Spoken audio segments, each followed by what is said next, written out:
এক সময়ের চরমপন্থী অধ্যুষিত এলাকা ছিল খুলনা। তাদের অন্যতম ঘাঁটি ছিল দৌলতপুরের দেয়ানা সহ আশপাশের এলাকা। 1990 সালের দিকে ওই এলাকার গাজী কামরুল ইসলামের হাত ধরেই জন্ম হয় নিষিদ্ধ চরমপন্থী সংগঠন বিপ্লবী কমিউনিস্ট পার্টির। এসব অনেক পুরনো আলোচনা, কিন্তু সাবেক কাউন্সিলর গোলাম রব্বানী টিপু খুনের পর পুরনো আলোচনায় নতুন করে শুরু হয়েছে। আইন শৃঙ্খলা বাহিনীর তথ্য বলছে, দৌলতপুরের আরেক শীর্ষ সন্ত্রাসী ছিলেন আখতারুজ্জামান খোকন ওরফে টাইগার খোকন। তার শীর্ষ ক্যাডার ছিলেন বড় শাহীন। 1994 সালে দুই গ্রুপের দ্বন্দ্বের জেরে খুন হন টাইগার খোকন। এরপর অধিকাংশ চরমপন্থীরা পালিয়ে যায়। 1996 সালে তৎকালীন সরকার সাধারণ ক্ষমতা ঘোষণা করলে গাজী কামরুল আত্মসমর্পণ করেন। 2013 সালে গাজী কামরুল কারামুক্ত হন।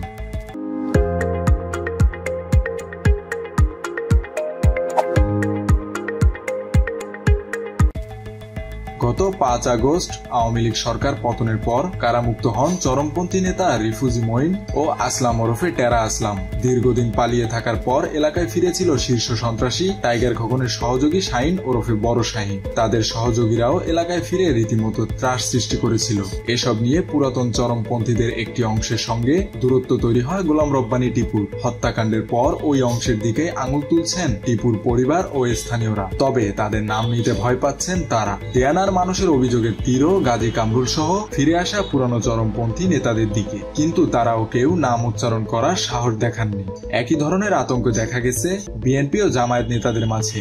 স্থানীয় বিএনপির এক শীর্ষ নেতা বলেন, কারা টিপুকে মারতে পারে সবাই কিছুটা আঁচ করছে। তাদের নাম বললে কাল আমার লাশ রাস্তায় পড়ে থাকবে। এদিকে টিপুর ঘনিষ্ঠজনরা জানান, দীর্ঘ সময় পলাতক জীবনে টিপু কক্সবাজার থাকতেন, সেখানে ব্যবসা বাণিজ্য করতেন। 2018 সালের পর নিয়মিত এলাকায় থাকা শুরু করেন। চরমপন্থীদের বিষয়ে কিছুটা সতর্ক থাকতেন। 5 আগস্টের পর পুরাতন সন্ত্রাসীরা এলাকায় ফেরা শুরু করলে টিপু কিছুটা আতঙ্কিত হয়ে পড়েন। এর মধ্যে দৌলতপুরের এক শীর্ষ পাট ব্যবসায়ীর ছেলের সঙ্গে বিবাদে জড়ান টিপু। এক সময় শেখ সোহেলের ঘনিষ্ঠ হিসাবে পরিচিত ওই ব্যক্তি টিপুর বিরুদ্ধে গণমাধ্যমে সংবাদ প্রকাশ এবং পুলিশে ধরিয়ে দিতে তদবির করেন তিনি। টিপুর বাবা গোলাম আকবর বলেন, কক্সবাজারে টিপুর কোনো শত্রু ছিল না। এখানকার শত্রুরাই কক্সবাজারে গিয়ে টিপুকে হত্যা করেছে।